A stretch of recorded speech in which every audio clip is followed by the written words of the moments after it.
m'appelle Anna Deschaux, je suis responsable technique chez derigueur.green et je suis aussi ingénieure en génie des matériaux spécialisée en sciences environnementales. Super, merci Anna. Donc, Adrien Dello Paoli, donc moi je suis le directeur général du groupe de rigueur. Ce que je voulais dire avant tout, c'était de remercier les Fashion Green Days de l'opportunité de présenter notre nouvel outil et puis d'essayer d'apporter notre pierre à l'édifice dans cette question, cette vaste question qu'est le développement durable. Simplement pour remettre les choses à leur place, donc de rigueur, nous, qu'est-ce qu'on fait, qui on est? On a un groupe qui est spécialisé dans l'accélération de l'innovation pour les grandes marques. Donc, on travaille avec des clients comme Lacoste, comme le groupe Kering, LVMH, Louboutin, Fusalp, donc des marques qui ont besoin et l'envie de faire évoluer leur supply chain et leurs produits. Donc, on leur apporte ce savoir-faire. On a 2 filiales à l'intérieur de ce groupe. La première qui est Pointech, qui est spécialisée dans l'innovation technologique. Et donc, aujourd'hui, la casquette qu'on a mise, c'est celle de Point Green, filiale qu'on a développée depuis 2 ans et qui est spécialisée dans l'accélération de l'innovation durable au sein des marques. L'objectif étant ici de faire évoluer les supply chains, évoluer au sens de l'éco-conception, de l'éco-production, de l'ensemble des 7 étapes du cycle de vie du produit. Donc, les sujets sont larges. On intervient plutôt comme un cabinet de conseil et de gestion de projets d'implémentation de solutions durables dans la supply chain. Et aujourd'hui, on va attaquer un sujet qui est un sujet difficile pour les marques. C'est par où commencer quand on a le désir de mettre en place une stratégie de développement durable dans sa structure. Petit sommaire, on va passer cette heure et demie ensemble sur 3 étapes, sur 3 niveaux. Donc la première demi-heure, plus ou moins une demi-heure, hein, vous ne m'en tiendrez pas rigueur si on fait 29, 27 ou 31 minutes. On va commencer d'abord par replanter le décor, remettre en place le sujet du développement durable dans la mode et se poser la question de pourquoi faire évoluer le sujet, pourquoi faire évoluer le sujet chez vous. Et la deuxième partie, on va s'intéresser à un outil qu'on a développé qui s'appelle un autodiagnostic RSE qu'on a mis en ligne et qui va nous permettre, on va le faire ensemble. Donc, j'espère que vous êtes bien sûr devant votre ordinateur et que vous êtes connecté à Internet. Hein. Normalement, ça devrait le faire, sinon vous ne seriez pas là. Et donc, on va faire cet outil ensemble. En tout cas, chacun de son côté, on va être en partage d'écran, mais vous allez le faire aussi de votre côté, puisque à la fin de cet outil, on va générer ensemble et automatiquement une réponse par rapport aux questions auxquelles vous allez répondre. On va générer automatiquement un baromètre et un plan d'action sur 3 ans qu'on va pouvoir, sur la fin, sur la dernière demi-heure, aborder. On va pouvoir répondre à vos questions par rapport à ce que vous aurez généré de façon personnalisée. Aujourd'hui, comme vous avez pu le lire, l'atelier tourne autour de la mise en place de son plan d'action RSE au sein de sa marque. Pourquoi on a voulu aborder ce sujet? La raison numéro 1, c'est que voilà, aujourd'hui, maintenant 3 ans qu'on fait le tour de toutes les conférences autour du développement durable, que ce soit sur les conférences en France ou à l'étranger, hein, de Global Fashion Agenda qu'on a rencontré à Los Angeles, à Première Vision ou encore Who's Next, le Copenhagen Fashion Summit.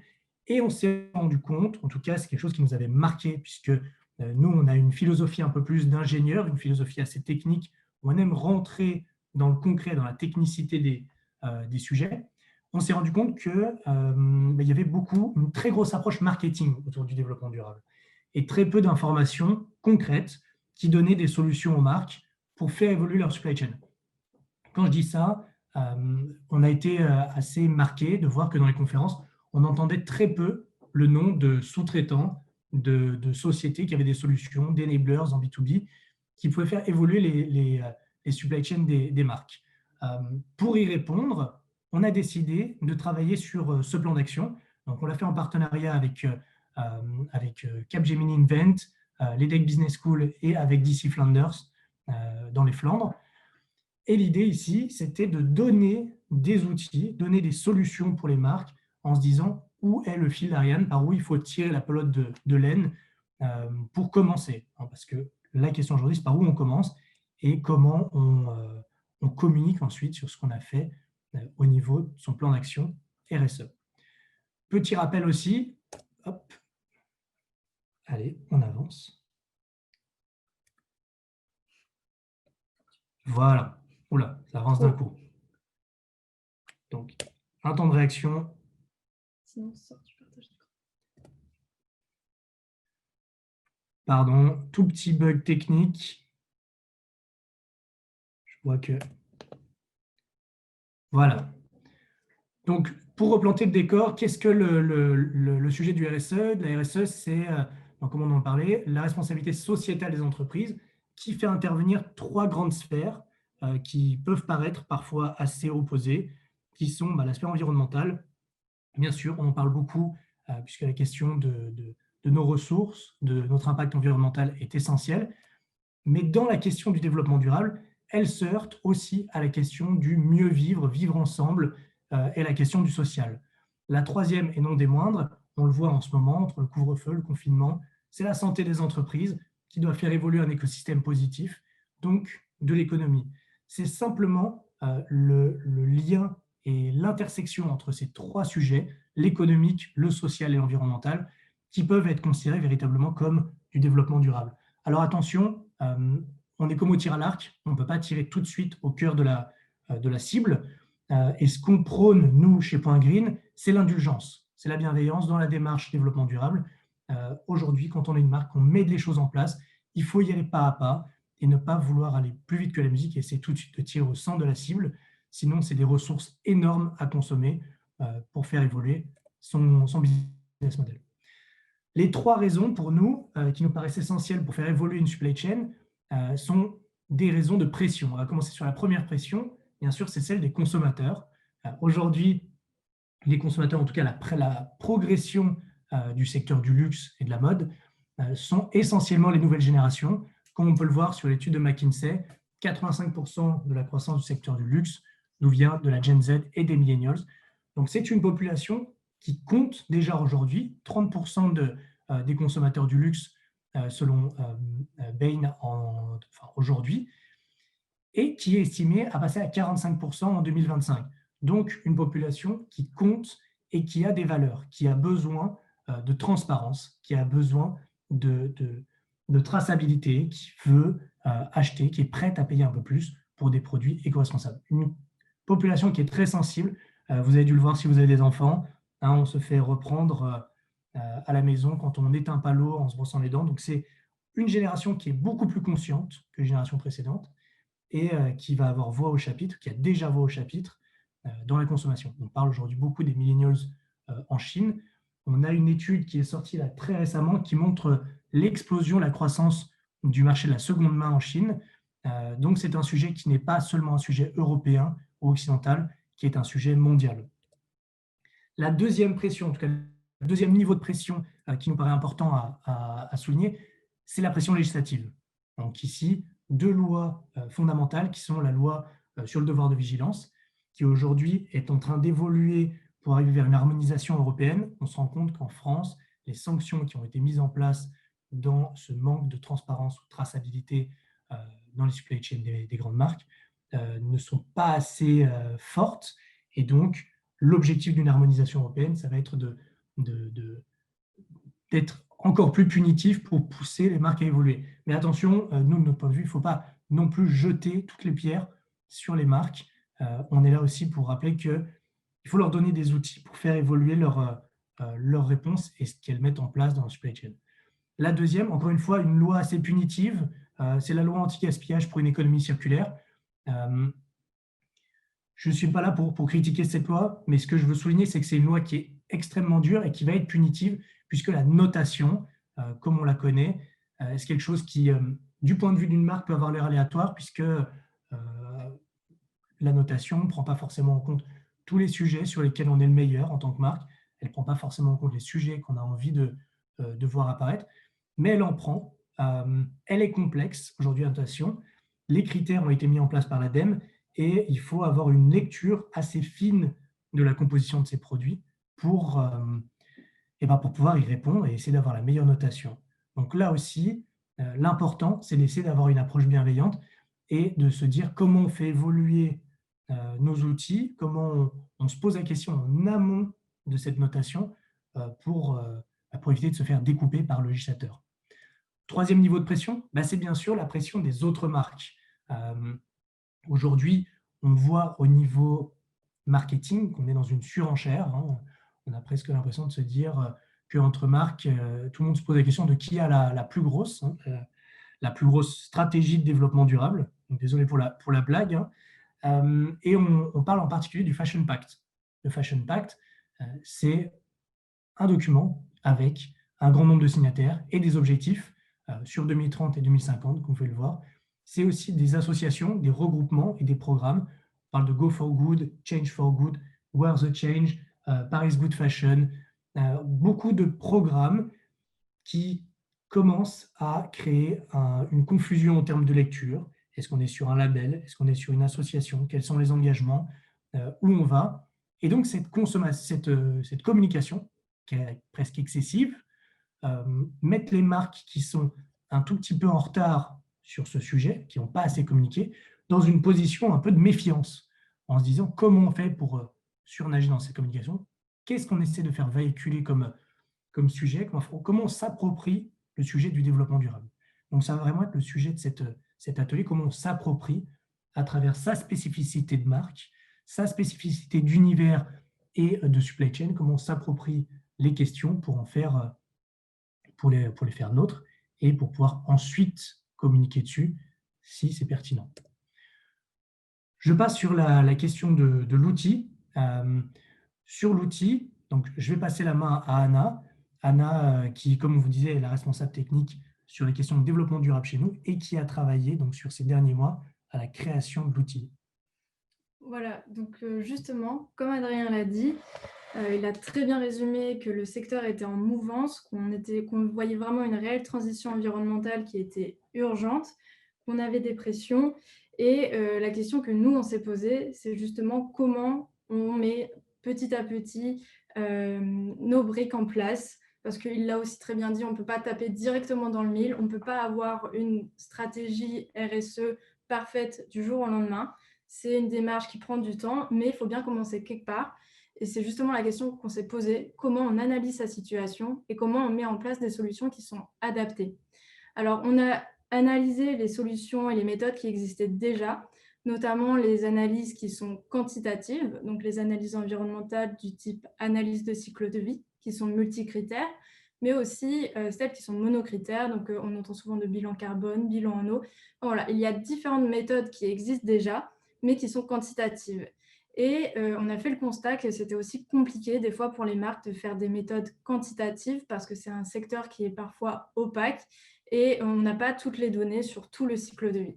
Du coup, on a eu l'idée de créer un outil qui était multicritère mais aussi qualitatif. Donc c'est justement cet outil d'autodiagnostic. Et cet outil, il va couvrir donc, tout le cycle de vie avec ses 6 étapes et le lieu de travail, donc en tout 7 étapes. Donc le design, la matière première, la production, la distribution, la consommation, la fin de vie et le lieu de travail. L'outil qu'on a créé, il se base sur un questionnaire de 21 questions, donc 3 questions par étape, avec 5 niveaux de réponse. 5 niveaux de réponse qui vont de « oui, nous nous investissons largement » à « non, nous ne le faisons pas », en passant par « oui, c'est quelque chose que nous voulons mettre en place à plus ou moins long terme ». Ces 5 niveaux de réponse, ils nous permettent de créer un outil qui est nuancé, qui n'est pas manichéen, ce n'est pas oui ou non, c'est justement dans une démarche de personnalisation, d'amélioration, de vraiment créer une stratégie qui soit adaptée à là où on en est. Et justement, donc l'outil va analyser ces 21 réponses et il va éditer automatiquement 2 résultats. Premièrement, un baromètre RSE et deuxièmement, un plan d'action. Le baromètre RSE, pour chaque étape de cycle de vie et pour le cycle de vie global, il va assigner une notation environnementale et un commentaire pour justement faire un peu le résumé de là où vous en êtes sur cette étape de cycle de vie. L'idée, avec ce document, c'est de préparer justement à l'affichage environnemental. De toute façon, vous verrez quand vous ferez l'outil, il a vraiment été construit dans une démarche encourageante pour préparer la transition environnementale, pour préparer tout ce qui va arriver, l'affichage environnemental, la transition énergétique, etc. C'est vraiment un premier pas à l'étrier. Donc voilà, c'est ça la vocation de ce baromètre. Et on a aussi le plan d'action qui, lui, crée une réelle stratégie environnementale à plus ou moins long terme, donc avec des solutions en année 1, en année 2 et en année 3, toujours sur les 7 étapes de cycle de vie. Et du coup, derrière, il y a un vrai travail d'arborescence de solutions pour chacune de ces étapes de cycle de vie. Là, on va vous présenter brièvement un exemple d'arborescence pour la problématique de fin de vie. On se base toujours sur le triptyque réduire, réutiliser, recycler. Et justement, sur l'étape de fin de vie, on voit que les solutions d'arborescence pour réduire, ça va aller des produits chimiques à l'optimisation de nos ressources, donc de l'énergie, de l'eau, des matières premières. Ça va aller des solutions qui sont raisonnées aux solutions qui sont innovantes.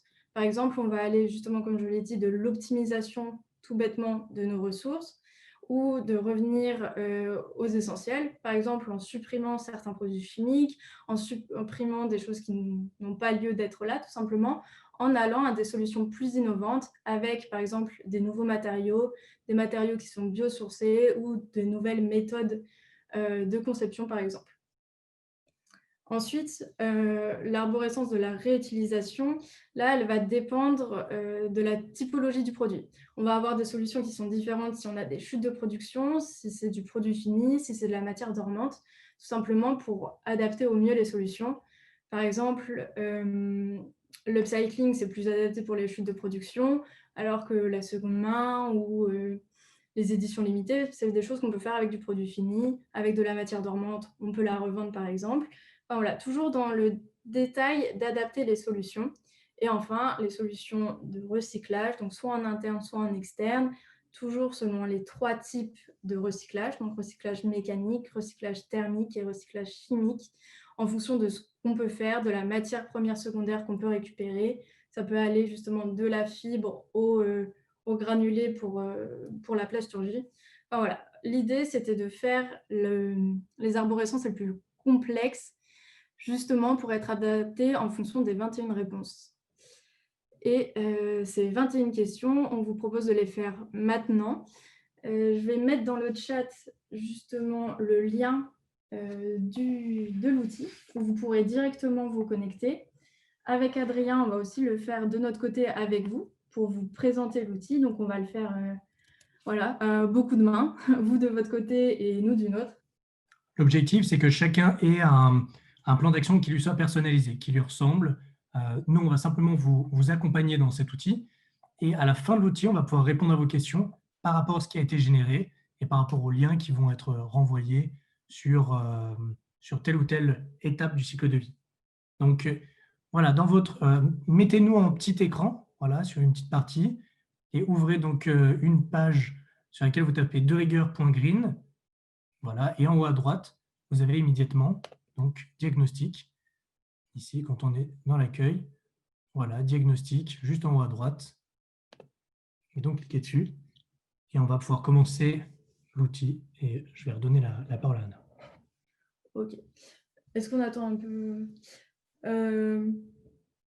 Bon. On n'a pas de retour, hein, donc on va essayer de le faire pas trop vite. On va prendre notre temps pour faire l'outil. Comme on ne sait pas exactement si c'est OK. Je vois des gens qui commencent à dire dans le chat qui sont... Vous êtes oui, dessus. on reçoit bien vos messages. Il n'y a pas de souci. Bon, je pense qu'on ne va pas attendre que tous vous disiez que vous êtes OK. Bon, c'est bon. On va l'attaquer. Ça marche. C'est parti. Ok, donc je le rappelle, l'outil couvre avec 21 questions les 7 étapes de cycle de vie et on commence avec le lieu de travail.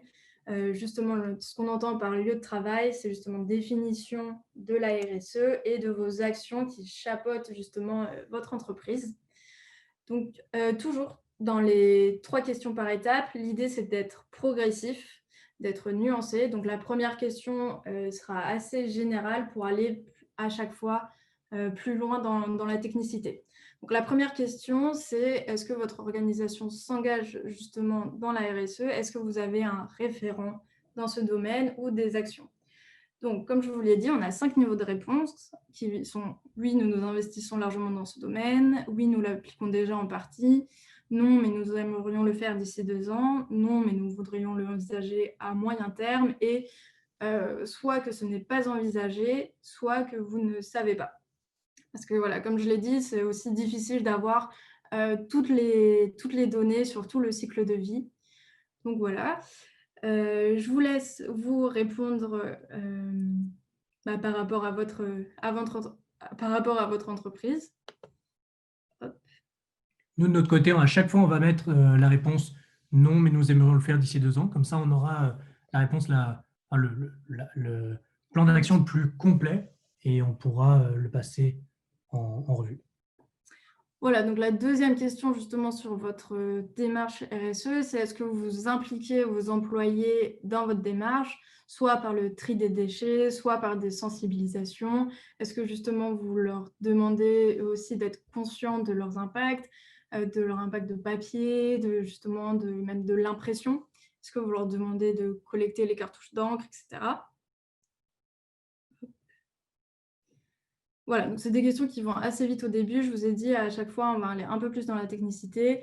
Là, la dernière question sur le lieu de travail, c'est est-ce que vous communiquez aussi bien avec vos employés qu'avec vos consommateurs de façon transparente et honnête, soit justement via des rapports extra-financiers, soit via une communication sur le site. Enfin, voilà, ça peut être des exemples. Ensuite, la deuxième étape, ce sont les matières premières. Aussi, l'outil a été construit de façon didactique pour avoir avant chaque étape un texte réexplicatif sur justement les impacts de chaque matière première, de chaque étape de cycle de vie. Justement, sur les matières premières, on a des enjeux d'utilisation des ressources.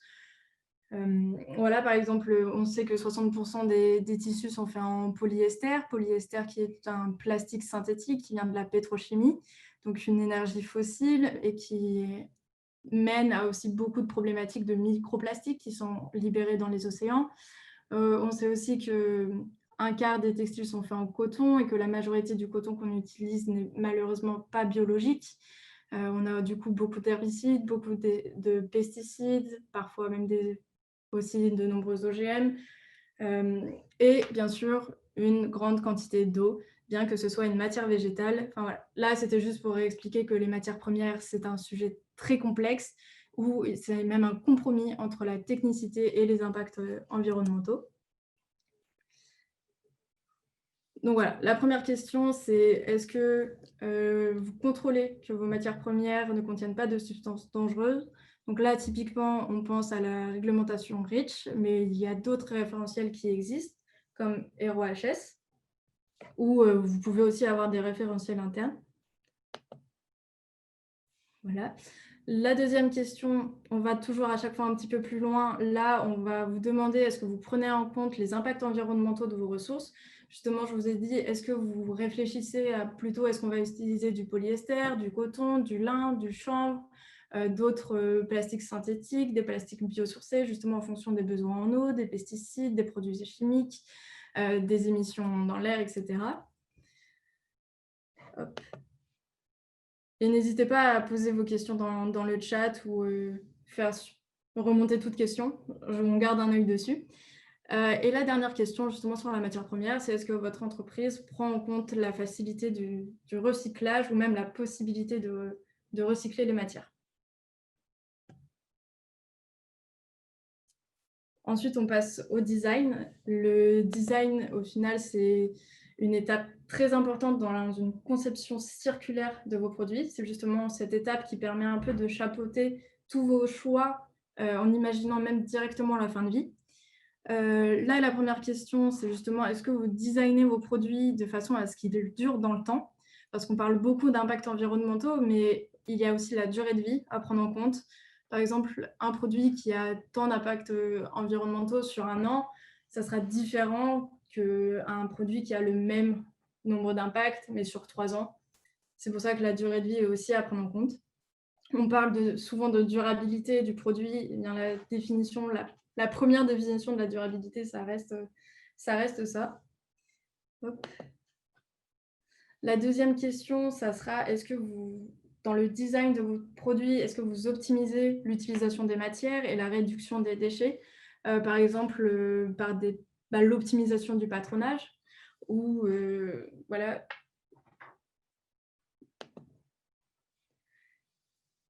Et à chaque fois, on va un peu plus loin. Là, est-ce que même vous designez et concevez vos produits de façon circulaire? Donc, comme je le disais tout à l'heure, en imaginant la fin de vie, mais aussi toutes les pertes qui vont arriver au cours de la supply chain, voilà, pour réutiliser les déchets, soit en interne, soit via des partenariats.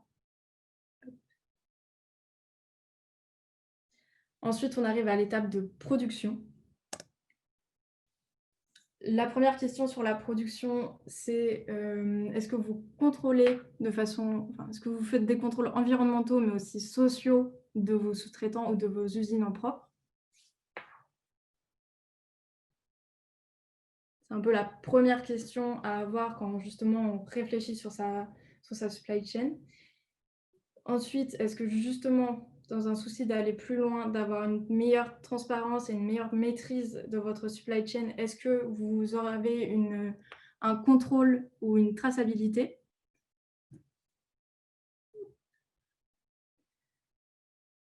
Et la dernière question, elle est un peu plus énergétique. Et est-ce que vous mettez justement en place des politiques, soit zéro déchet, soit zéro émission nette de CO2 sur vos sites de production, donc que vous les possédiez en propre ou que ce soit via des sous-traitants?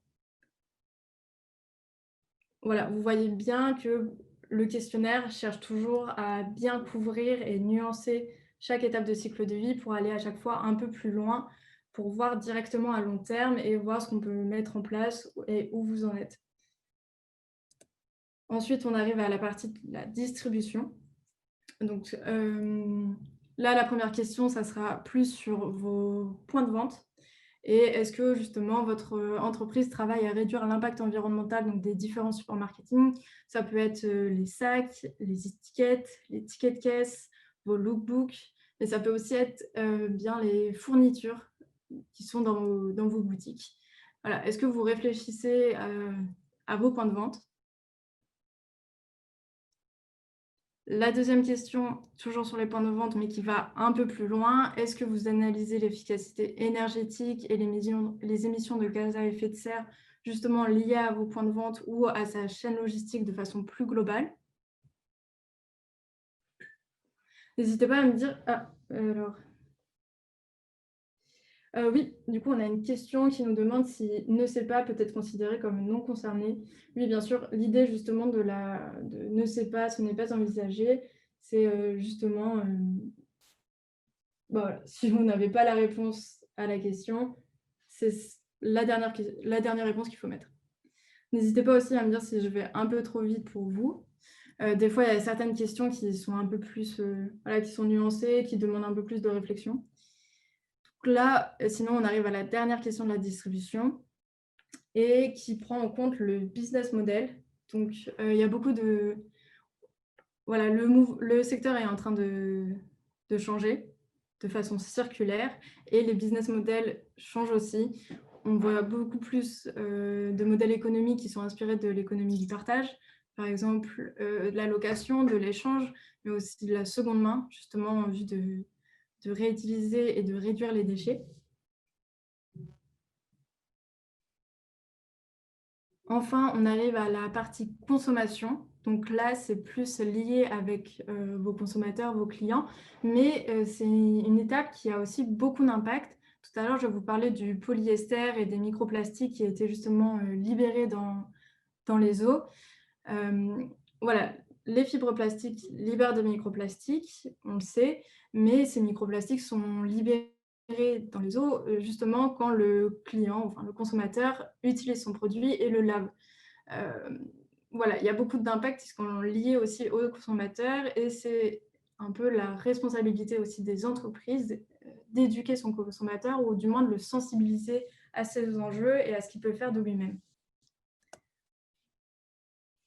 Voilà, du coup, la première question, c'est est-ce que justement vous offrez un service de réparation ou est-ce que vous éduquez votre client de façon à ce qu'il fasse durer au mieux son produit, c'est-à-dire qu'il le répare et voilà, le fasse durer le plus longtemps possible.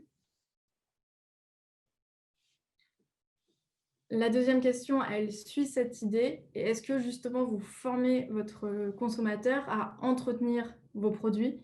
Est-ce que vous l'encouragez justement à avoir un comportement responsable, à prendre soin de de son vêtement, donc soit via des étiquettes informatives sur les conditions de lavage, soit sur votre site internet par exemple, avec des informations pour entretenir le produit. Et enfin, la dernière question de la consommation, là, elle considère plus, est-ce que vous communiquez avec votre client justement sur ce qu'il peut faire, des vêtements ou des produits qu'il ne veut plus, ce qu'il peut en faire au lieu de le jeter juste dans les ordures ménagères, ce qui est encore le cas malheureusement. Et justement, on arrive à la fin de vie des produits. Donc, comme je le disais, malheureusement, il y a juste 1% des tissus de nos vêtements qui sont recyclés aujourd'hui. Mais il n'y a pas que le recyclage. La fin de vie, ça peut aussi être la réutilisation, aussi bien le recyclage ou la biodégradation. La première question, c'est justement, vous, en tant qu'entreprise, est-ce que vous cherchez à éviter la destruction des produits finis, des matières dormantes, donc de toutes les matières qui vous appartiennent? Donc, soit en développement, par exemple, des réseaux d'outlets, soit de réparaterie interne, soit de la seconde main. Enfin, voilà, il y a autant de solutions que d'imagination. Comme vous pouvez le voir, les questions sont de plus en plus complexes, donc n'ayez pas d'inquiétude si, en arrivant à ce niveau-là, c'est vraiment pas dans votre stratégie. On va dire qu'au départ, c'est des quick wins, c'est ce qui est le plus facile à mettre en place à l'intérieur de sa structure, et plus on avance, plus ça entraîne une évolution profonde de son propre business model. Donc, pas d'inquiétude si là, vous êtes plutôt dans le non moyen terme ou pas du tout envisagé. Nous, on va continuer à mettre l'option 3, pour, comme ça, vous aurez pas mal de contenu. Justement, toujours dans cette démarche d'aller plus loin, est-ce que votre organisation recycle ou biodégrade? Donc, recycler et biodégrader, c'est réutiliser la matière première de façon secondaire. Et la dernière question, c'est est-ce que vous valorisez vos objets? Est-ce que vous les réutilisez? Est-ce que vous utilisez les déchets ou les matières premières récupérées ou invendues justement pour donner une seconde vie à travers l'upcycling ou d'autres réutilisations? L'upcycling, ça peut être en boucle ouverte ou en boucle fermée. Donc, par exemple, est-ce que ça sera dirigé vers d'autres entreprises pour faire par exemple des tapis ou d'autres choses? Enfin, voilà, encore une fois, autant de solutions que de créativité. Et on arrive donc à la fin de l'outil. Donc là, pour pouvoir le télécharger, n'hésitez pas à mettre votre adresse mail, numéro de téléphone. Voilà, et donc là, vous allez pouvoir avoir les résultats automatiquement, donc en cliquant. Voilà, vous voyez ici les résultats, donc baromètre et plan d'action. Je vous laisse le faire de votre côté. Et donc, quand vous appuyez sur télécharger, voilà, vous avez les deux qui sont automatiquement téléchargés. On va aller les ouvrir. Tac.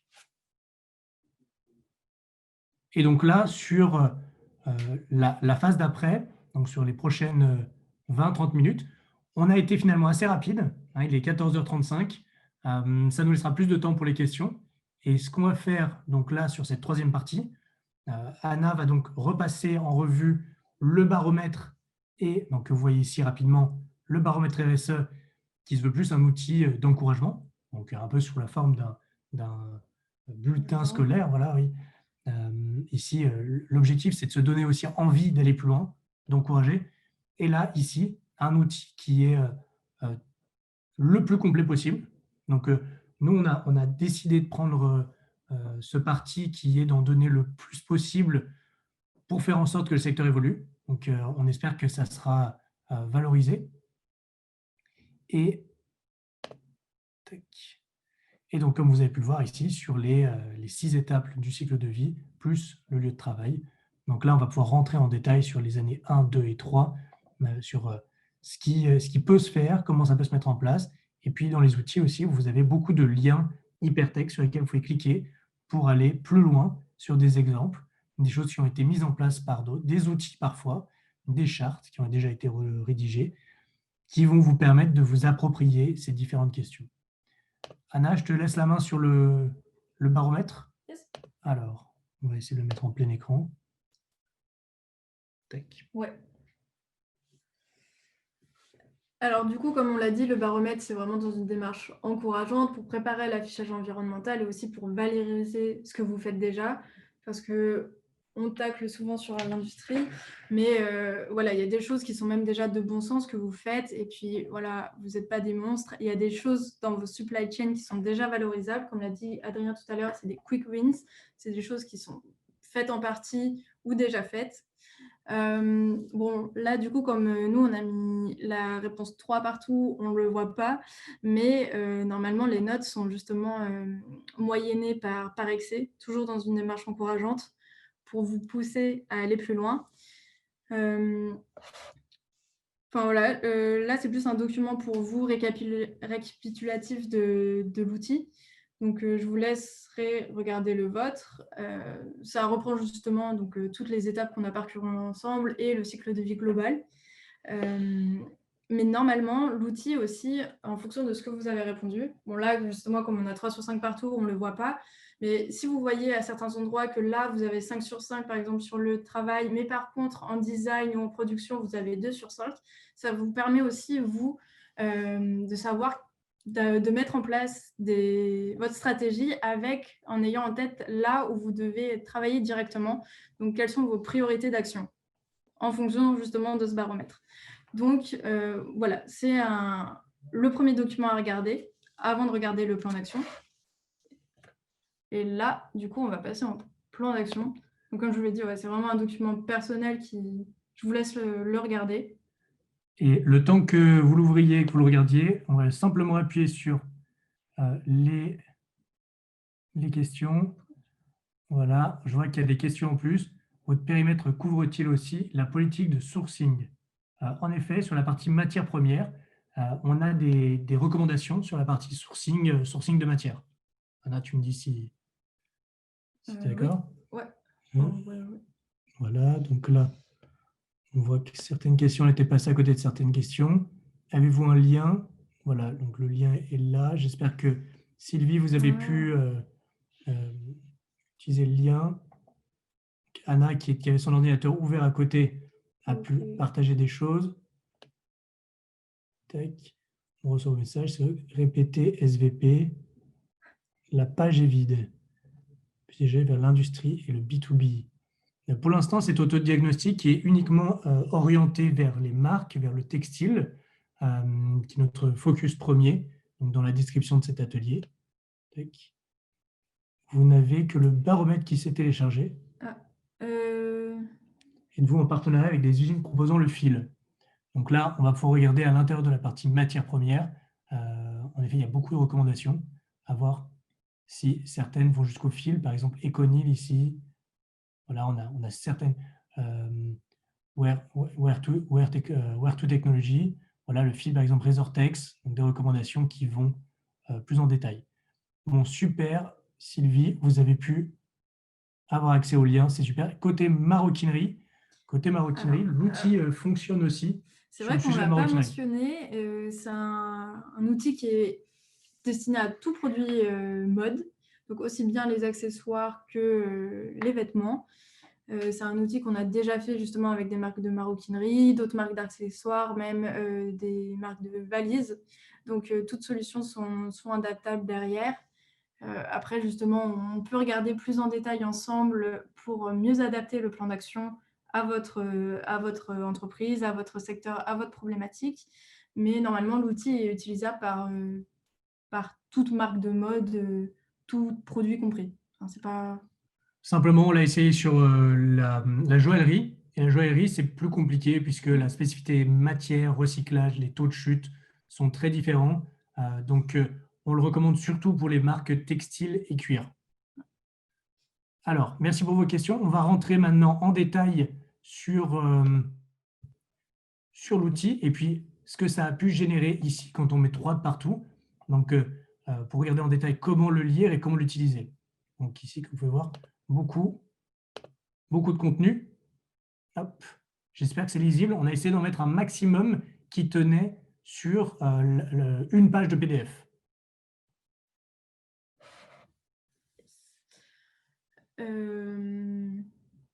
Alors, On reprend chaque année. ouais, c'est ça. Là, la question qu'on se posait avec Adrien, c'est est-ce qu'on reprend par étape de cycle de vie ou par année? C'est vrai que c'est plus logique de, là, comme on va vous le présenter, de prendre par l'année, mais vous pouvez le prendre justement dans tous les sens que vous voulez. C'est ce que je vous disais, en fonction du baromètre, si vous voyez par exemple en production, vous avez 1/5 ou 2/5, ben voilà, focussez sur la prod. Mais sinon, en année 1, du coup, sur le lieu de travail, justement, on va vous recommander... Hop, ouais, si je peux zoomer un peu, nickel. Nickel. Là, on va vous renvoyer vers la norme ISO 26000, qui est justement la norme spécifique à la RSE, au cas où vous ne l'utilisez pas encore. Donc, si on clique dessus, justement, on est redirigé. Je ne vais pas le faire trop souvent, je vais le faire pour ceux où c'est vraiment important pour ne pas trop vous perdre, pour ne pas ouvrir trop d'onglets. Voilà. Si on passe ensuite sur les matières premières en année 1, le focus, c'est justement d'être au clair avec la réglementation REACH. On met justement, comme je vous l'ai dit tout à l'heure, des exemples d'autres référentiels, comme la Restricted Substance List, aussi appelée RSL de ZDHC. On va vous indiquer des partenaires qui peuvent justement contrôler vos produits, donc sur les substances nocives, polluantes en question, justement sur ces référentiels. On va aussi vous recommander des analyses de cycle de vie. C'est ce que je vous disais tout à l'heure. L'analyse de cycle de vie, c'est une analyse environnementale qualitative, donc pour aller plus loin, pour vraiment derrière prioriser vos actions.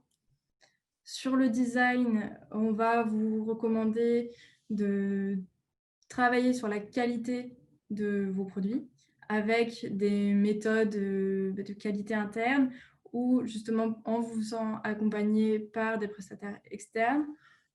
Là, c'est intéressant aussi parce que sur cette étape de design, on arrive sur le premier exemple qui est donné. Donc, comme l'a dit Adrien, c'est soit des redirections vers des exemples, soit vers des prestataires. Par exemple, ouais. Par exemple, ici, Husky, c'est plutôt un exemple de marque qui a mis en place des designs intemporels. Et LCTC, c'est plutôt un contenu qui va vous renvoyer vers un partenaire. Donc, quand vous parlez tout à l'heure du cuir, ici, bien sûr, CTC. Donc, on rentre en détail là sur la page de l'analyse chimique des produits finis, donc de leur prestation de service. Et donc, comme vous pouvez le voir, la première année, ici, quand on répond 3 partout, elle est essentiellement tournée autour de la sensibilisation de vos équipes. C'est aussi les 3 niveaux, nous, d'accompagnement qu'on propose chez Point Green.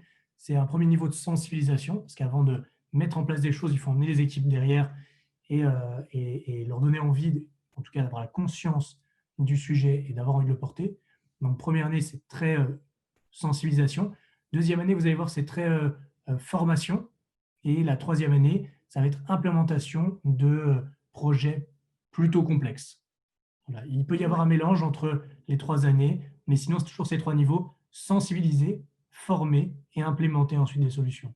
C'est rien d'implémenter avant d'avoir sensibilisé, sinon on se heurte à des problématiques de change management à l'intérieur des équipes et donc de blocage pour la mise en place ou l'évolution des supply chains. On rentre dans la partie production. Ouais, justement, j'étais en train de me dire que là, ça serait un bon exemple justement pour vous montrer. On voit qu'en production, on vous propose d'imaginer votre code de conduite sociale et on vous met des exemples. Justement, c'est un très bon exemple parce que ça va vous rediriger non, c'est pas ça que je voulais. Justement vers soit du contenu plus pour vous amener à mieux maîtriser les questions de RSE, toujours dans une question de formation, sensibilisation, soit, si on y retourne, justement, hop. Donc là, c'est vraiment en 3 temps. Donc là, je vous ai montré un exemple de sensibilisation, des formations. Là, justement, c'est un document qui explique justement comment mettre en place son code de conduite. Hop. Voilà, c'est un document assez complet quand même, 112 pages. Je ne vais pas toutes les parcourir tout de suite. C'est vraiment pour vous montrer que l'outil est construit en 3 temps. Et enfin, du coup, la solution d'implémentation, où là, on vous montre un exemple de ce que ça pourrait donner, justement avec Veja. Donc Veja, où justement la maîtrise du code de compte, la maîtrise de la supply chain d'un point de vue social, c'est vraiment leur identité et c'est quelque chose sur lequel ils travaillent depuis maintenant des années. Et voilà. Hop. Ouais. Okay. Je commence à maîtriser l'ordinateur d'Adrien. Voilà, justement, on arrive à ce à quoi votre code de conduite pourrait ressembler. Et justement, ce vers quoi on pourrait vous accompagner après avoir justement sensibilisé et formé. Donc voilà, je trouvais que ça, c'était un bon exemple. Voilà. Et ça sera toujours sur le même principe. Donc si on continue ensuite dans distribution, voilà, la première question, on vous rappelle dans distribution, c'était est-ce que vous prenez en compte les impacts sur vos points de vente, sur vos consommables de marketing? Justement, là, on va vous donner plein d'exemples de choses sur lesquelles réfléchir. Donc, utiliser des supports qui soient recyclés, aussi bien les cintres que les étiquettes, que les emballages, ou alors aller plus loin, d'imaginer des consommables qui soient digitaux, justement, donc des étiquettes, des tickets, comment présenter ces collections de façon digitale et même aller encore plus loin et réutiliser vos emballages. Donc, voilà, à chaque fois, justement, on peut cliquer et on tombe sur des solutions qui peuvent... Là, par exemple, j'ai cliqué sur les tickets digitaux, donc pour ne plus avoir un ticket de caisse, qui est quand même une source de pollution énorme. Hop. La page ne charge pas chez moi. Tant pis. Je vais en prendre un autre. Si on regarde, par exemple, les étiquettes recyclées, toujours si on reste sur la thématique des étiquettes. Hop. Ah, voilà, ça charge. Voilà. Voilà, là derrière, on est redirigé justement vers un partenaire qui peut vous aider à réfléchir justement sur vos étiquettes, voilà, pour minimiser vos impacts. Là, ensuite, on peut passer à la consommation. Donc, la première question sur la consommation, c'était la réparation. Donc, on peut penser, là, le plan d'action vous recommande de penser justement des services de réparation soit directs, soit indirects, en vous montrant des exemples d'entreprises, par exemple, qui proposent un service de réparation en boutique. Donc, voilà, un service de réparation directement intégré dans leur modèle économique et dans leur identité de marque. Mais ça reste des exemples très pertinents avec desquels vous pouvez vous inspirer. Hop. Et ce qui est aussi très intéressant avec tous les liens et tous les exemples qu'on vous donne, c'est que c'est aussi des exemples de communication géniaux. Ça va vous montrer justement comment d'autres se positionnent, comment ils communiquent sur ce qu'ils font, mais aussi sur leurs limites. Par exemple, Veja communique beaucoup sur ce qu'ils ont mis en place il y a 5 ans, par exemple, pourquoi ils sont passés à un tannage minéral et pourquoi ils sont revenus en arrière. Enfin, voilà, par exemple, voilà, comment ils communiquent sur leurs limites de façon transparente et honnête. À chaque fois, voilà, c'est des sources d'exemples et d'inspiration énormes. Et j'interviens juste une seconde, je rebondissais, je demandais à Anna de rester sur cette page, puisque ici, on a visuellement quelque chose qui est très, très sensibilisant. En tout cas, ça permet de se projeter, en tout cas quand on est marque, de se rendre compte de l'impact qu'on a en tant que fabricant ou même que visuellement ce qui se passe en termes de déchets dans le monde. Voilà, on se retrouve très rapidement avec des graphes qui peuvent être aussi impressionnants que ça, comme chaque année, 99% du textile n'est pas recyclé, on n'a que 1% de textile utilisé qui est recyclé, et la quantité des textiles qui sont jetés représentent plusieurs centaines de fois le poids de l'Empire State Building. Donc là, c'est des études. On pourra vous la retrouver, cette étude. C'était Hélène MacArthur. Hélène MacArthur, voilà, qui sortait des stats comme celle-ci et qui sont choquantes et donc qui permettent aussi de faire évoluer les mentalités. On revient sur l'outil. Yes. Et du coup, pour finir l'année 1 sur la fin de vie, là, l'outil va justement vous proposer déjà, la première chose à faire, c'est de recenser vos matières dormantes, vos produits finis, vos chutes. Avant même d'imaginer des solutions, il faut déjà connaître quels sont vos déchets, les identifier au cours de vos supply chains. Et derrière, voilà, ça propose de mettre en place soit des outlets digitaux, soit de la seconde main avec des produits qui sont rénovés. C'est aussi l'outil vous sensibilise sur les soldes. Ça vous redirige vers un article de Loom qui justement parle de toute la controverse liée aux soldes et au vrai prix de vos articles. Donc voilà, à chaque fois des sources d'inspiration, de réflexion pour sensibiliser et ensuite pour former. Donc en année 2, je remonte. Je rebondis en disant que sur cette question de la solde et du coût lié à la promotion, vous avez le défi La Mode en France qui a sorti récemment un outil avec Kea Partners qui aborde le sujet du coût réel des produits et que lorsqu'on est dans une logique de surproduire pour ensuite stocker et ensuite refaire la promotion pour revendre les produits restants, le reste à vendre, on se retrouve sur des coûts qui sont rarement pris en compte dans le PNL et qu'en le prenant en compte, on se rend compte finalement que ça mange l'EBITDA à l'intérieur du bilan d'une marque, enfin l'EBITDA dans le compte de résultat d'une marque.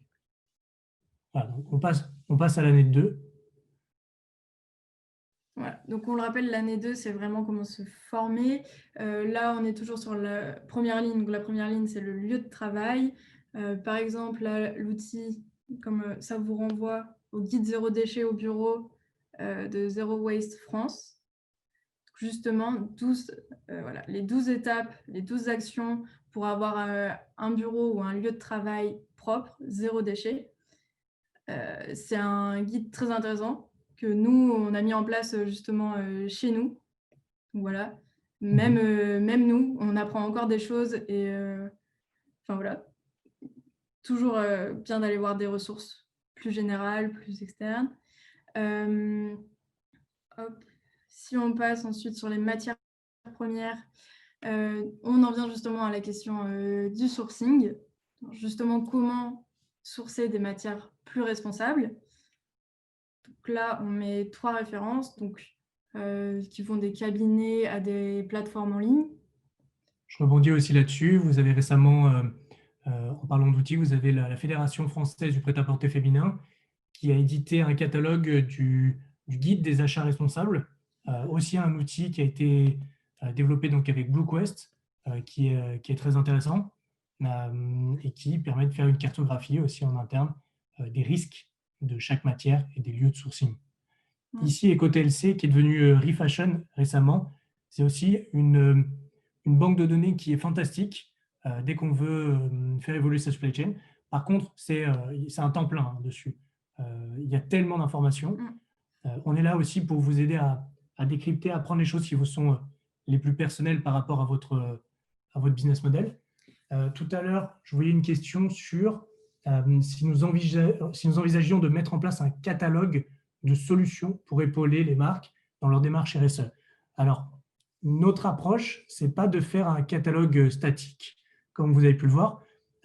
C'est plutôt d'avoir quelque chose qui soit adapté et automatisé par rapport à vous, par rapport à la façon dont vous fonctionnez, par rapport aux réponses aux questions que vous donnez.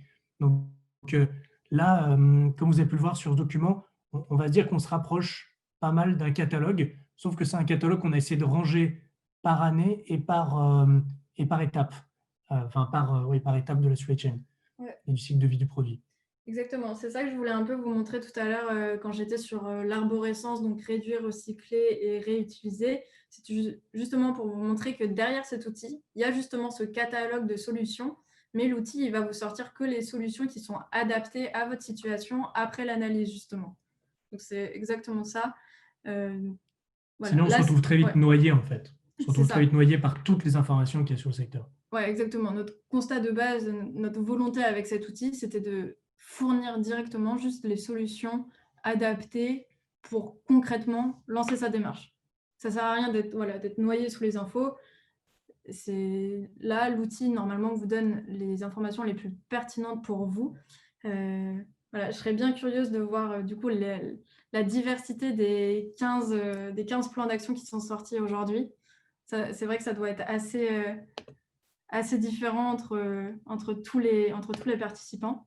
Et ce qu'on peut faire, si on réussit à le faire, donc ça va être d'ouvrir les micros pour tout le monde. On va continuer à présenter là les résultats.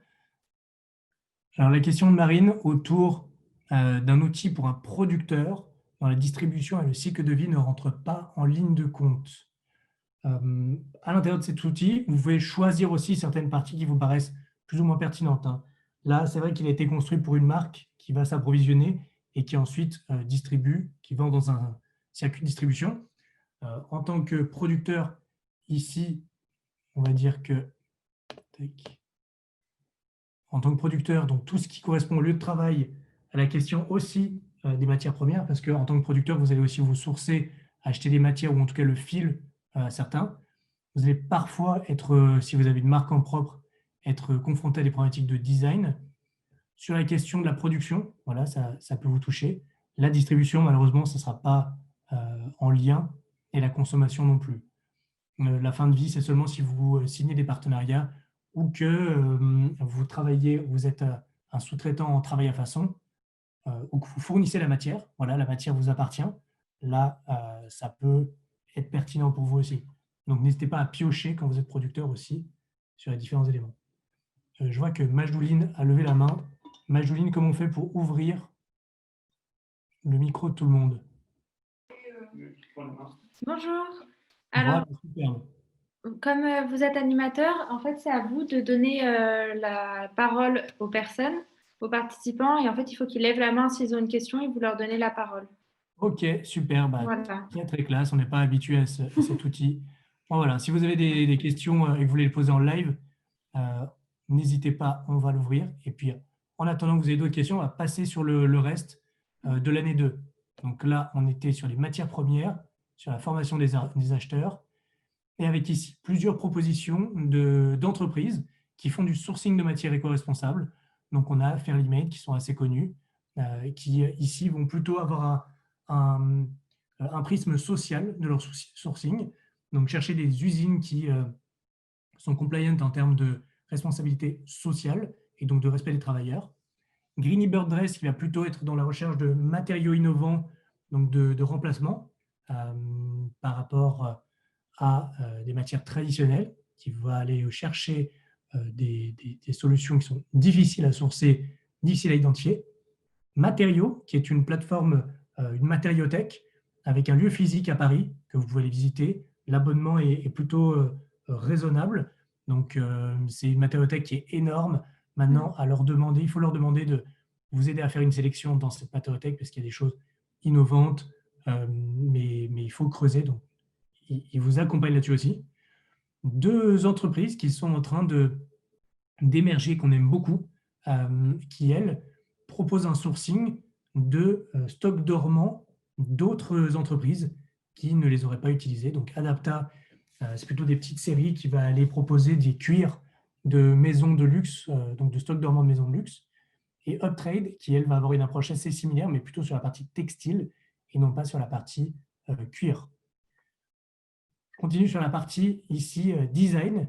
Donc là, toujours sur la question de la formation. Donc on avait ouvert tout à l'heure AFNOR, beaucoup de compétences qui sont proposées en formation. Aujourd'hui, n'hésitez pas à profiter du FNE, donc de cet outil qui a été mis en place depuis le déconfinement par l'État pour former vos employés, pour former vos salariés.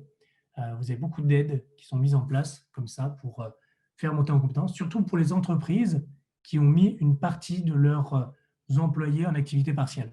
Donc là, il y a beaucoup d'aides. Du contenu aussi en anglais, bien sûr. Donc là, c'est des cours en ligne, des MOOC, et bien sûr, nos partenaires de toujours, Plateau Fertile, qui fait partie donc de Fashion Green Hub, avec des formations qui sont proposées pour de l'éco-conception, par exemple, Eco-Design Lab.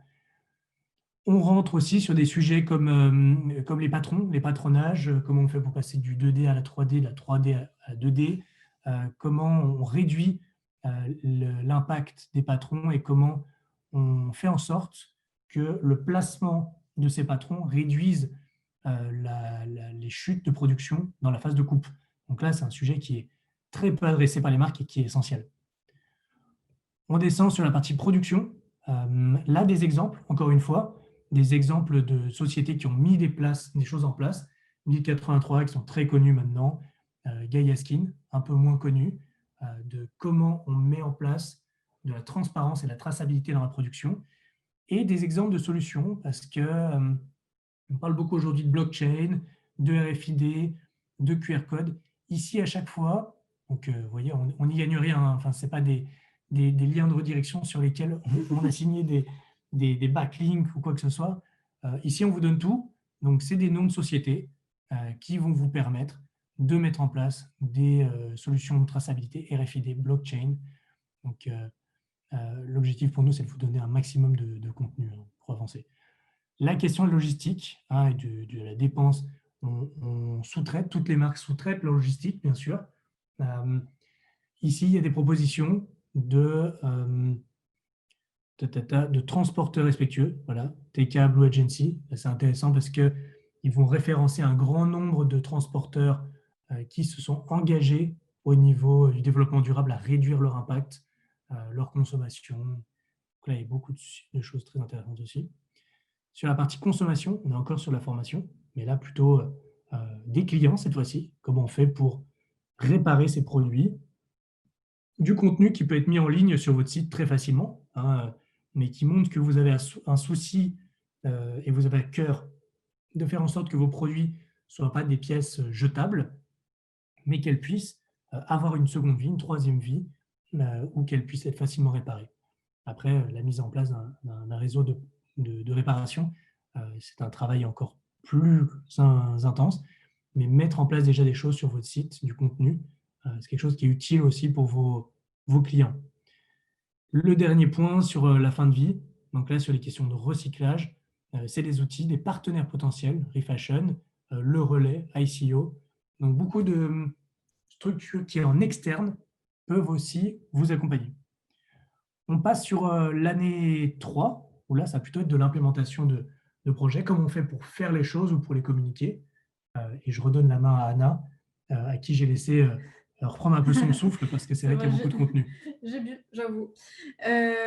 Du coup, comme l'a dit Adrien, là, l'année 3, c'est plus de l'implémentation. Comment on met en place, justement, donc sur le lieu de travail, si on reprend toujours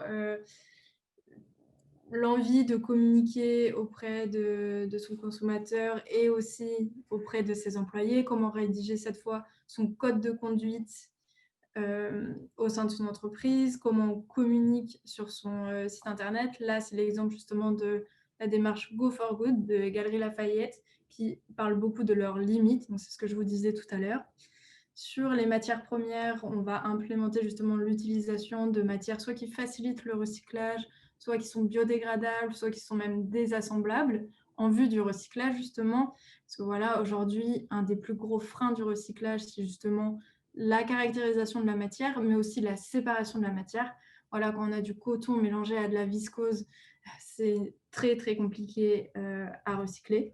C'est pour ça que souvent, on recycle mécaniquement, faute de pouvoir récupérer une matière première d'aussi bonne qualité. Donc voilà, il y a plein de choses à prendre en compte dès la conception et dès l'utilisation des matières premières.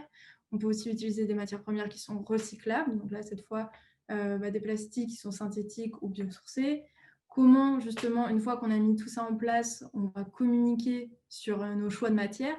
Donc, des redirections vers Opal ou même CEA qui sont très engagés et très transparents, justement, sur les différentes utilisations de matière.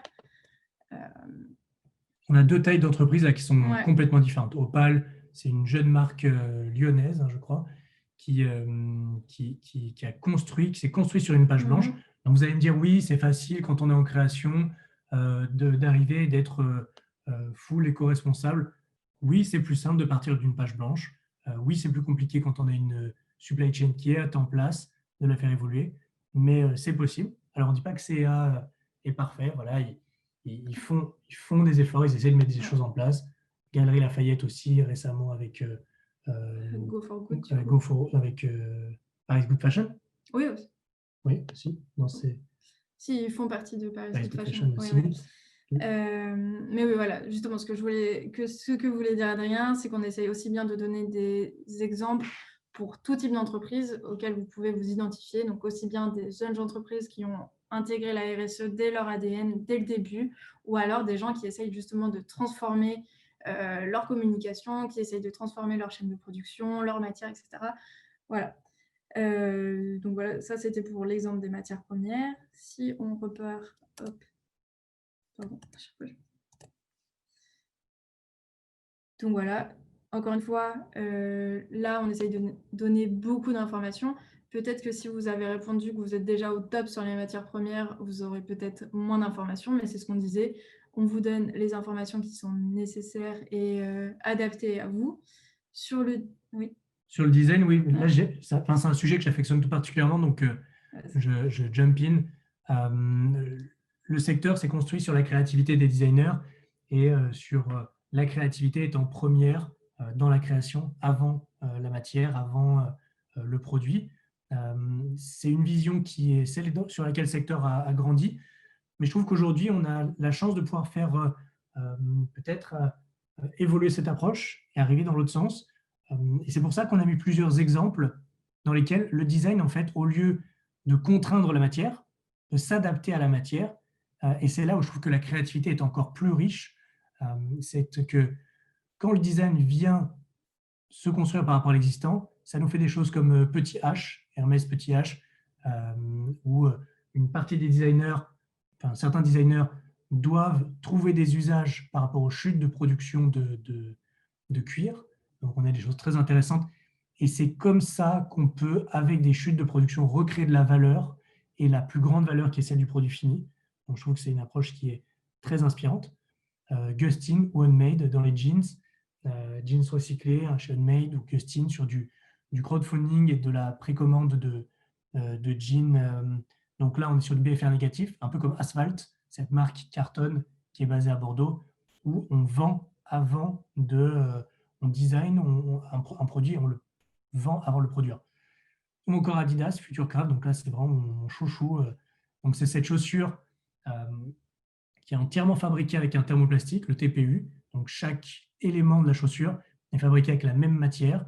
La colle entre la tige et le corps de la chaussure est fait par ultrasons, je crois, ou qui est thermocollé, ce qui fait que la chaussure n'a qu'une seule matière, un produit aussi complexe qu'une chaussure, et qui peut être recyclé entièrement et potentiellement recyclable et recyclé à l'infini si jamais on rajoute un peu de matière vierge à chaque fois pour garder les propriétés mécaniques. Et donc voilà, c'est vraiment mon sujet un peu chouchou. Je redonne la main à Anna. Non, mais je comprends ce que veut faire Adrien, et c'est un peu la démarche de l'outil aussi, c'est de vous montrer qu'avec la créativité, on peut voir justement nos pertes d'une façon totalement différente.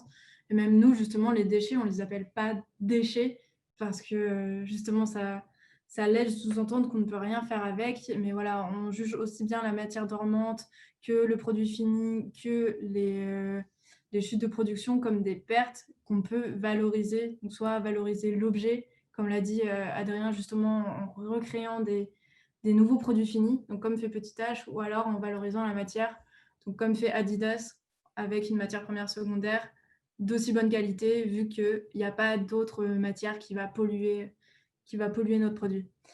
Voilà, on passe ensuite à la production, et là aussi, en production, on peut être très, très innovant, avec la production à la demande, avec l'impression 3D, donc la fabrication additive, avec aussi la conception digitale.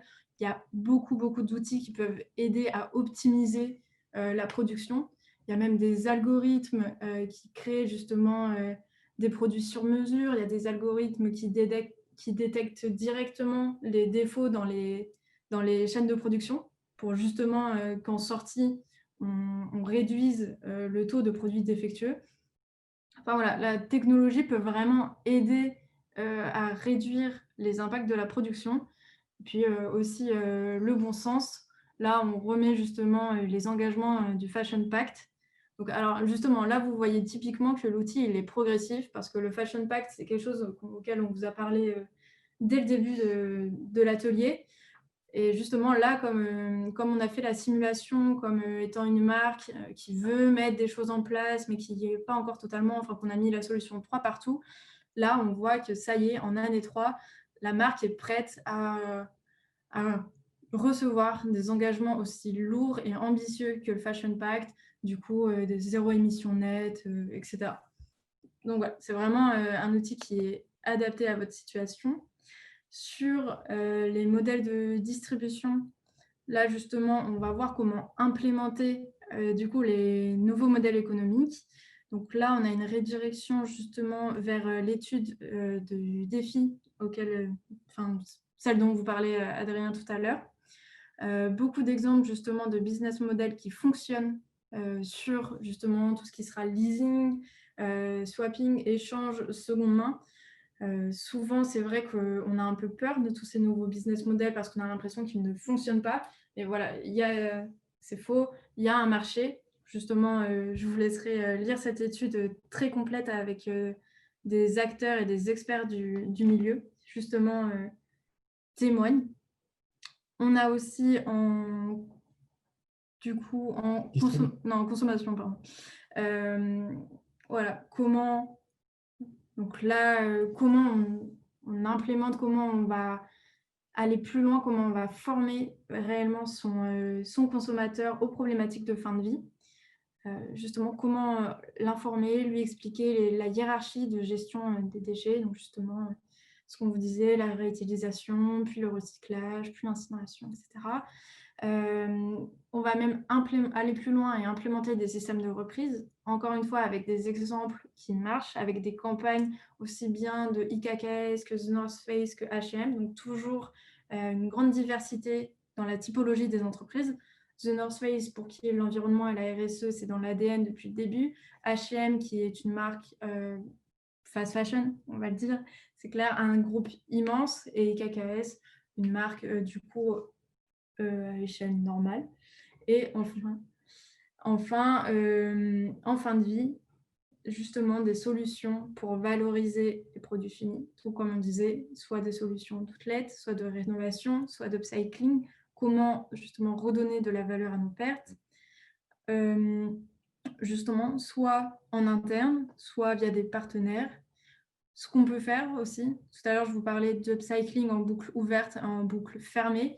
Là, on a un exemple justement d'American Vintage qui arrive à refaire des tapis berbères avec leur chute de production et tous leurs produits défectueux, avec justement une création, la participation de... justement de locaux, de savoir-faire local au Maghreb. Enfin, voilà, justement, comment on peut même lier environnement et social à partir de déchets. Enfin, voilà.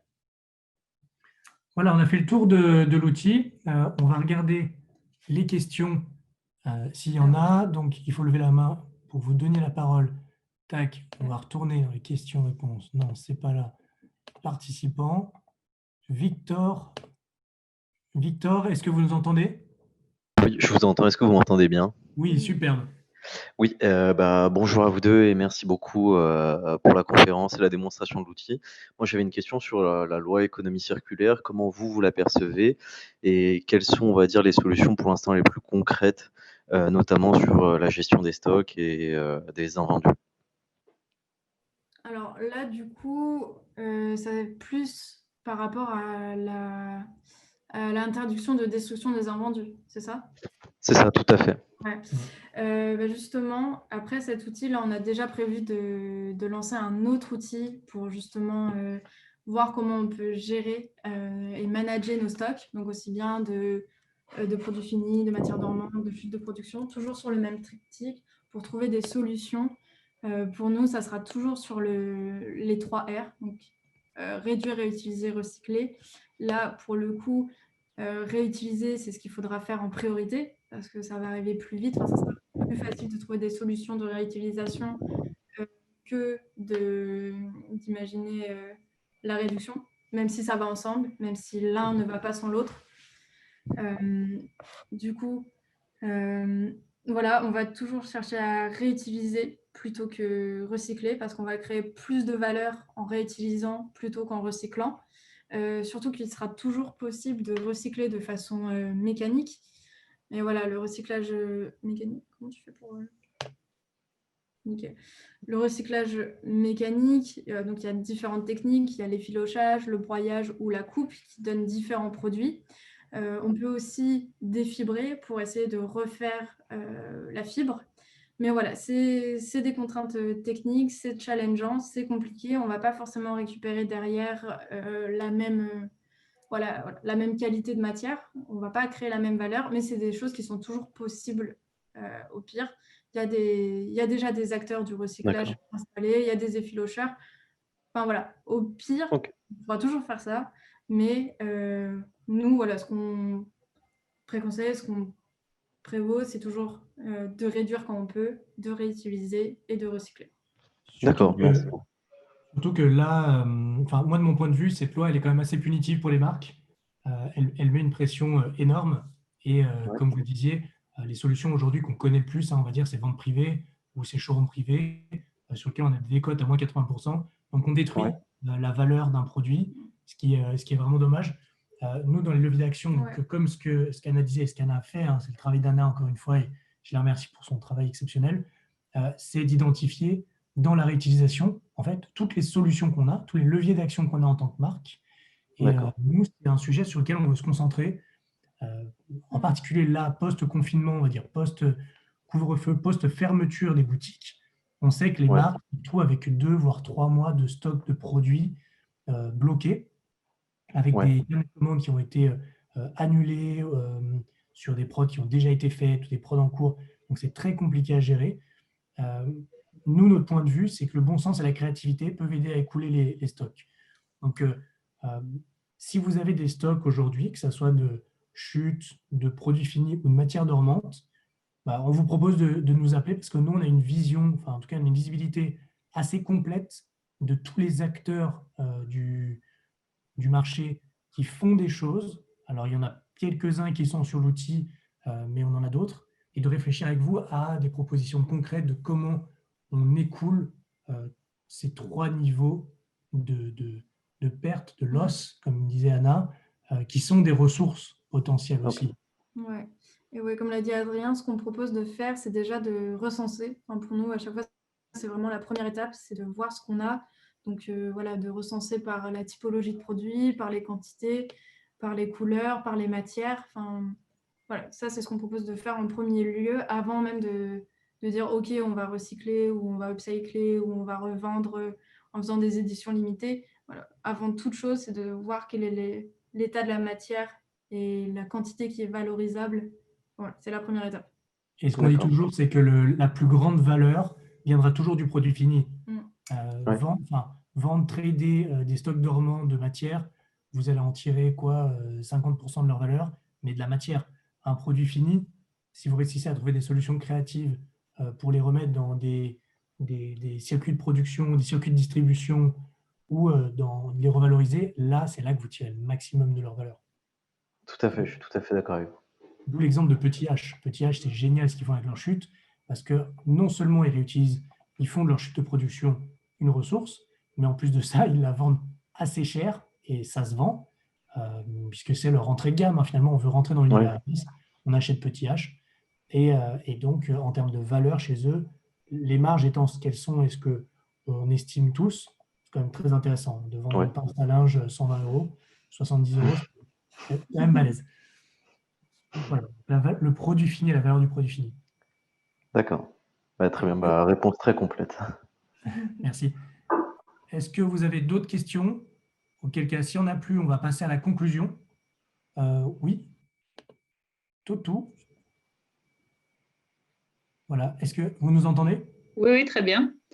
Est-ce que, voilà, on vous écoute? Bonjour, merci beaucoup, c'est très intéressant. Moi, je vais avoir besoin assez vite de gens pour m'accompagner sur la refonte d'un produit phare qui pèse une grosse part de chiffre d'affaires et du coup, de travailler un peu sur toutes ces étapes, sur ce produit-là, changement de matière, revoir le design, et cetera. Est-ce qu'une mission sur un accompagnement sur justement un produit qui va toucher en transverse finalement beaucoup d'entreprises, c'est des choses que vous faites? Oui, c'est toutes les questions d'éco-conception. Nous, comme je disais, on a une approche, donc je vais aller directement sur la conclusion de tac. Donc, la façon dont nous travaillons, hop, juste ici. Donc ici, nous, on travaille en 3 niveaux. Tout d'abord, l'audit, l'autodiagnostic qu'on a fait initialement, là, c'est une phase d'analyse. Donc on peut l'approfondir avec vos problématiques, vos sites de production, vos produits iconiques, la façon dont vous les concevez. On va rentrer dans une phase de conseil et de recommandation. Et une fois qu'on a un go ou un no-go, on va pouvoir rentrer dans la coordination et l'implémentation. C'est-à-dire qu'un produit iconique que vous avez, que ce soit un sac ou un vêtement, on va le repenser à plusieurs niveaux et en fonction aussi de la sensibilité de votre client, au niveau des matières, au niveau de sa conception, au niveau de sa recyclabilité, de sa fin de vie. Et dans les solutions techniques, il y en a qu'on va pouvoir apporter nous-mêmes dans le cycle de conception de ce produit. Et il y en a d'autres sur lesquels on va faire appel à des partenaires qui sont spécialistes. Voilà, par exemple, si demain vous avez besoin d'utiliser une matière ou de créer une matière particulière, on va pouvoir la concevoir, mais on va passer par des partenaires pour la développer et répondre à votre besoin. Ok. Donc, n'hésitez pas, on vous recontactera par mail après pour organiser un rendez-vous. Ok, merci. Ok, est-ce qu'il y a une dernière question? Et donc, s'il n'y en a plus, on va conclure. Tac. Plus de questions? Très bien. Merci à tous pour votre attention. Merci pour vos retours positifs. On espère que cet outil, en tout cas cet atelier, vous ont permis de définir par où prendre la bobine de fil pour, excusez-moi du jeu de mots, hein. Et donc, on va relaisser la main à Majdouline. On conclut ici, hop, point green. Donc, vous avez notre site internet. Ici, là, ce sont mes coordonnées. Je vous mettrai en relation avec Anna et Zacharia qui s'occupent de l'accompagnement des marques. Et on donne la main à Majdouline pour la fin de cet atelier. Oui, est-ce que vous m'entendez? Superbe. Oui. Alors, c'était Audrey que vous avez entendu, Audrey Robin, qui est de l'EDEC, hein, qui vous parlait tout à l'heure. Là, moi, j'ai juste été pour vous remercier pour l'atelier et son contenu, mais aussi pour les interactions et les contributions qui ont pu être apportées par les participants. Et on serait ravis aussi d'avoir vos retours ensuite, notamment si suite à cet atelier, il y a des retombées pour votre entreprise ou des collaborations qui naissent, parce que ça fait partie aussi de la manière dont on a d'évaluer ces propositions d'échange qu'on fait au travers des ateliers. Donc, n'hésitez pas à nous transmettre à Fashion Green Days ces retombées pour qu'on puisse un peu mieux mesurer l'impact aussi de ce que nous faisons pour faire avancer justement la mode éco-responsable. Voilà, Super. merci Merci. beaucoup à De Rigueur Green.